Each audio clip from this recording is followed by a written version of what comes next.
Welcome back to my channel. यदि channel पे नए हैं तो चैनल को सब्सक्राइब कीजिए और बेल आइकन दबाना बिल्कुल मत भूलना। ये वीडियो सिर्फ और सिर्फ एजुकेशनल पर्पज है, ना हम किसी कंपनी के स्टॉक को खरीदने की सलाह देते हैं और ना ही बेचने की।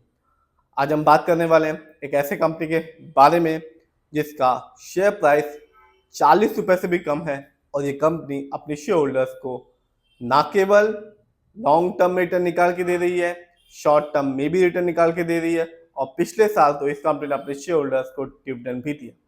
इस कंपनी का नाम है ASI इंडस्ट्रीज और ये कंपनी बिजनेस में है, स्टोन माइनिंग कंपनी है ये। और आज के दिन यदि हम देखें, आज तो मार्केट बंद है, सैटरडे है, लेकिन फ्राइडे को यानी कि 2 अगस्त 2025 को इस कंपनी का शेयर प्राइस था 33 रुपीज 35 पैसे। बात की जाए एक दिन के रिटर्न की तो 2 अगस्त 2025 को इस कंपनी ने रिटर्न के तौर पे दिया 5.17% का रिटर्न। एक अच्छा खासा रिटर्न कहा जाएगा। 33 रुपए का शेयर प्राइस है। बात की जाए लॉन्ग टर्म की यानी कि एक साल की, तो यहाँ इस कंपनी ने अपने शेयर होल्डर्स को 14.41% का रिटर्न निकाल के दिया। यानी कि आज से ठीक एक साल पहले इस कंपनी का शेयर प्राइस था 30 रुपीज 12 पैसे। बात की जाए इस कंपनी के लॉन्ग टर्म के रिटर्न की यानी कि 5 साल की, तो कंपनी ने अपने शेयर होल्डर्स का भरोसा बिल्कुल नहीं तोड़ा। इस कंपनी ने 5 साल में अपने शेयर होल्डर्स को बताया कि कंपनी लॉन्ग टर्म में भी एक अच्छा खासा रिटर्न दे सकती है। 190% रिटर्न निकाल के दिया 5 साल में। यानी कि 5 साल पहले इस कंपनी का शेयर प्राइस था सिर्फ और सिर्फ 12 रुपीज 25 पैसे। बात की जाए ओवरऑल रिटर्न की तो अभी तक ASI इंडस्ट्रीज ने अपने शेयर होल्डर्स को माला माल कर दिया। इस कंपनी ने अपने ओवरऑल के मामले में 4953% रिटर्न निकाल के दिया। यानी कि 2002 में इस कंपनी का शेयर प्राइस 1 रुपए से भी कम का था, सिर्फ और सिर्फ 77 पैसे का था शेयर। तो ये कंपनी बताती है कि धैर्य बनाए रखना स्टॉक मार्केट में सबसे बड़ी चीज होती है। इसी से आप लॉन्ग टर्म में एक अच्छा खासा रिटर्न पा सकते हैं। बात की जाए इस कंपनी के स्टॉक के परफॉर्मेंस की तो एक साल में इस कंपनी का हाईएस्ट शेयर प्राइस गया 65 रुपीज 89 पैसे, जबकि एक साल में इस कंपनी का लो शेयर प्राइस आया 27 रुपीज 53 पैसे।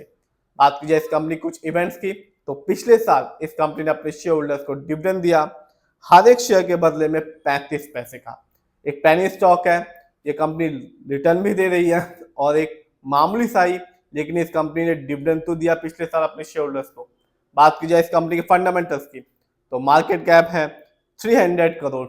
ये कंपनी पेनी स्टॉक वाली है यानी कि स्मॉल कैप की कंपनी है और स्मॉल कैप की कंपनी का मार्केट कैप होता है 0 से लेके 500 करोड़ के बीच में। इस कंपनी का पीबी रेशियो है 1.12। शेयर मार्केट में किसी भी कंपनी का पीबी रेशियो अच्छा कहलाता है 1 से लेके बिलो 3। बात की जाए इस कंपनी के इंडस्ट्री पी की तो कंपनी का इंडस्ट्री पी है 13.69। शेयर मार्केट में किसी भी कंपनी का इंडस्ट्री पी अच्छा होता है 20 से लेके 25 के बीच में। इंडस्ट्री पी से ये पता चलता है जो कंपनी के स्टॉक है मार्केट में चीप है या एक्सपेंसिव है। इससे ये भी पता चलता है जो कंपनी के स्टॉक है मार्केट में अंडर वैल्यूड है या ओवर वैल्यूड है। बात की जाए इस कंपनी की डेप्थ टू इक्विटी की यानी कि लोन कर्ज की तो वो है 0.09, कह सकते हैं ना के बराबर लोन कर्ज है इस कंपनी पे। बात की जाए इस कंपनी के ROE की यानी कि return on equity 7.22%। Share market में किसी भी कंपनी का ROE अच्छा कहलाता है 15% से लेके 20% के बीच में। ROE का मतलब होता है जो पैसा शेयर होल्डर से कंपनी को दिया है, कंपनी ने उसका सही से यूटिलाइज उपयोग किया भी है या नहीं। जब भी किसी कंपनी का ROE हाई होता है या पॉजिटिव होता है तो बताता है कि कंपनी ने हमारे पैसे को सही जगह ढंग से इस्तेमाल किया है, जिससे एक शेयर होल्डर्स को लॉन्ग टर्म में एक अच्छा खासा रिटर्न देखने को मिलता है। और जब भी किसी कंपनी का ROE कम होता है, नेगेटिव होता है, तो साफ बताता है कि कंपनी ने हमारे पैसे को सही से इस्तेमाल नहीं किया, जिससे लॉन्ग टर्म में रिटर्न पाने की संभावना कम हो जाती है। जानते हैं इस कंपनी के EPS TTM को तो वो है 2.84। शेयर मार्केट में किसी भी कंपनी का EPS TTM अच्छा कहलाता है 80 और से ज्यादा का। Earning per share trailing 12 month का मतलब होता है कंपनी ने लास्ट 12 मंथ में कितना कमाई की, कुछ कमाया भी या नहीं। बात की जाए इस कंपनी के डेप्थ टू इक्विटी, बात की जाए इस कंपनी के डिविडेंड यील्ड की तो कंपनी का डिविडेंड यील्ड है 1.20%। शेयर मार्केट में किसी भी कंपनी का डिविडेंड यील्ड अच्छा कहलाता है 2% से लेके 6% के बीच में।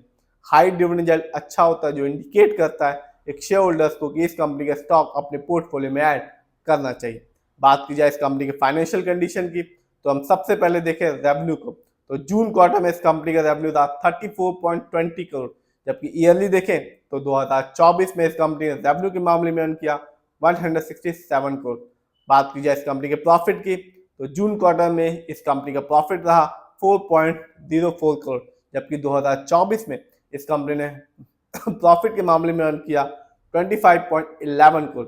जानते हैं इस कंपनी के नेटवर्क को, तो 2024 में इस कंपनी के नेटवर्क रहा 322 करोड़। बात की जाए इस कंपनी के शेयर होल्डिंग पैटर्न की, तो आप देख सकते हैं प्रमोटर यानी कि इस कंपनी के ओनर्स का पैसा सबसे ज्यादा लगा हुआ है अपनी कंपनी में, जिसका परसेंटेज है 73.03%, जबकि दूसरे नंबर पर आता है रिटेल अदर यानी कि हम लोग का पैसा इस कंपनी में लगा हुआ है 26.93% का। तो एक कंपनी जिसका नाम है ASI इंडस्ट्रीज, जिसने 2 अगस्त 2025 को अपने शेयर होल्डर्स को 15% का निकाल के दिया, और लॉन्ग टर्म में भी ये कंपनी अपने शेयर होल्डर्स को एक अच्छा खासा रिटर्न निकाल के दे रही है। फिर भी जिस भी कंपनी के शेयर में इन्वेस्ट करें, खुद रिसर्च करें, एनालाइज करें, अपने फाइनेंशियल एडवाइजर की राय लें, फिर अपने पैसे को शेयर मार्केट में लगाएं।